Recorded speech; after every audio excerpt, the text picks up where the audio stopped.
A graça e a paz do Senhor Jesus esteja sobre a sua vida, sobre sua família, sobre o seu lar.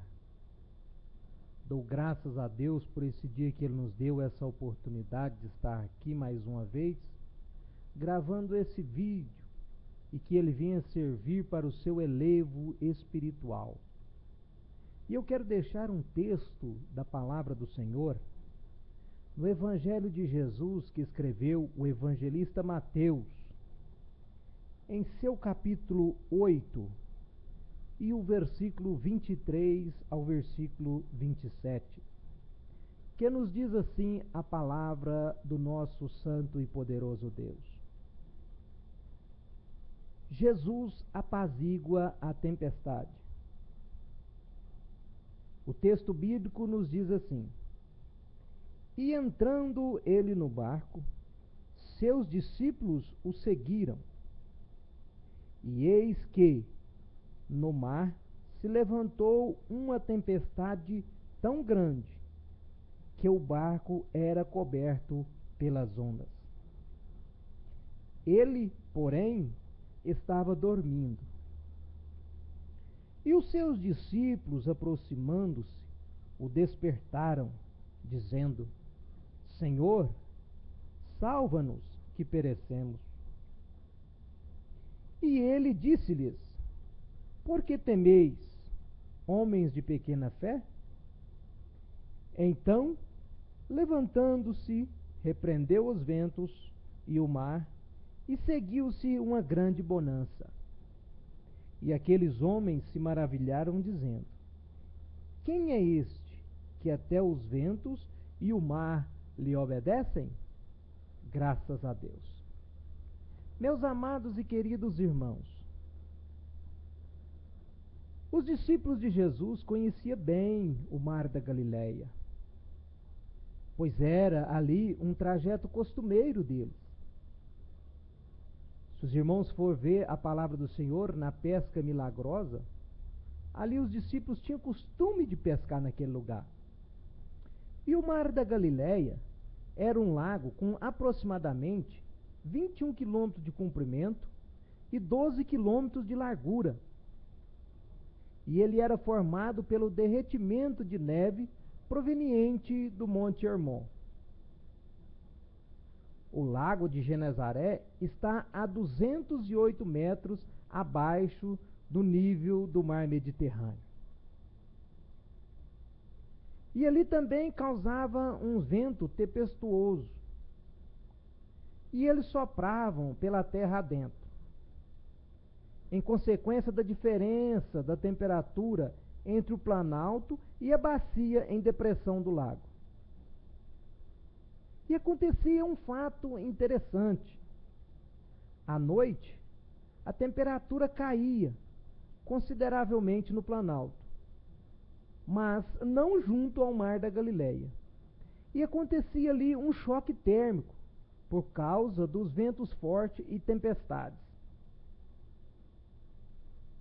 E os discípulos, como homens do mar, homens tarimbados, homens acostumados com o mar, conhecia muito bem o seu barco, tinha total domínio das manobras. Eles estavam seguros. Passar para o outro lado do lago, muito fácil de se fazer para eles, que eram tarimbados, eram acostumados. Além do mais que eles tinham todos os recursos humanos necessários para isso. E assim eles partiram, confiantes em seu conhecimento. O mar estava calmo, tranquilo. A distância era pequena. Olhando pelos olhos carnais, nenhum problema à vista. Porém, o texto informa que repentinamente começou a soprar um forte vento. As ondas começaram a se levantar sobre o barco. Os discípulos de Jesus, que eram homens treinados, estavam sem entender o que acontecia. Não era uma coisa costumeira acontecer aquilo, mas Deus tinha um projeto naquilo tudo. E apesar dos seus recursos, seu conhecimento e treinamento, o barco que estava agora era sacudido. O barco era invadido pelas ondas do mar. E eles, como homem, começaram a ter medo. Eles ficaram impotentes diante do poder da natureza. E eles nada podiam fazer para evitar que se afundasse. Olhando aos olhos carnais, olhando para os recursos que eles tinham ali em mãos, eles viram que não poderia fazer nada para acalmar aquele vento, para acalmar aquela tempestade. O evangelista Marcos deixou registrado no capítulo 4, no versículo 37. E levantou-se grande temporal de vento, e subiam as ondas por cima do barco, de maneira que já se enchia. Glória a Jesus. Há muitas pessoas que também passam por circunstâncias semelhantes, olhando os recursos dessa vida, tocam o barco do seu ser em uma autossuficiência, pensando que seus recursos materiais, seus conhecimentos ou treinamentos os guiarão em segurança. Porém, a qualquer momento o vento pode começar a soprar e as ondas do mar a se levantar. E mesmo todo conhecimento pode vir a ser inútil, ao ver os seus recursos humanos se afundando. São diversas situações que parecem atuar de forma semelhante no curso da nossa existência. Essas ondas podem se levantar em locais que já achamos que estávamos seguros.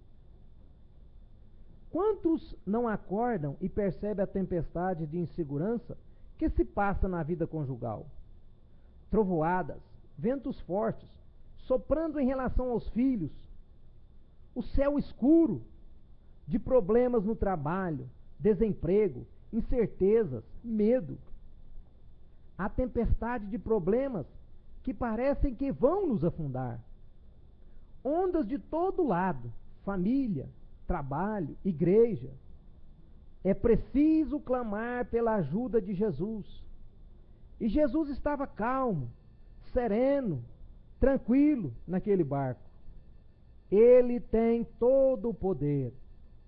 E o evangelista Marcos, no capítulo 4, versículo 39, ele continua dizendo: e ele, referindo-se a Jesus, disse: e ele, repreendendo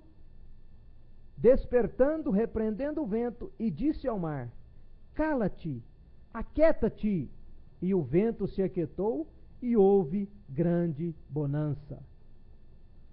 Quando os recursos humanos não podem mais ajudar, quando tudo parece perdido, quando não há mais solução, ainda há a palavra de Jesus. É Ele quem determina o final. O Mestre nos mostra que este mundo físico e palpável pode ser subjugado pelo o poder da fé. Não há poder maior do que aquele que está no nome de Jesus. Quando se clama por este nome, os céus e a terra param, o mar e o vento se calam, até as hostes do mal se submetem, porque este é o nome poderoso do nosso Deus. Ainda o Evangelho de Marcos, capítulo 4, 41. E sentiram grande temor, e dizia uns aos outros: mas quem é este, que até o vento e o mar lhe obedecem? Os discípulos puderam aprender esta maravilhosa lição. Jesus os exortou a ter fé, a confiar e acreditar. É Ele mesmo quem nos dá este poder. Confiar em Deus é entregar o barco do nosso ser ao comando de Jesus Cristo, o nosso Salvador. Lembre sempre, com Ele no barco, ainda que venham as tempestades, Ele tem o poder de calar o vento e o mar. Tenha um bom dia na presença do Senhor. Guarde essa mensagem nas tábuas do seu coração. Confie em Deus, que Ele é poderoso para te dar vitória nesta caminhada. Tenha fé e que Deus abençoe em Cristo Jesus, nosso Salvador. Amém Que a paz de Cristo esteja convosco.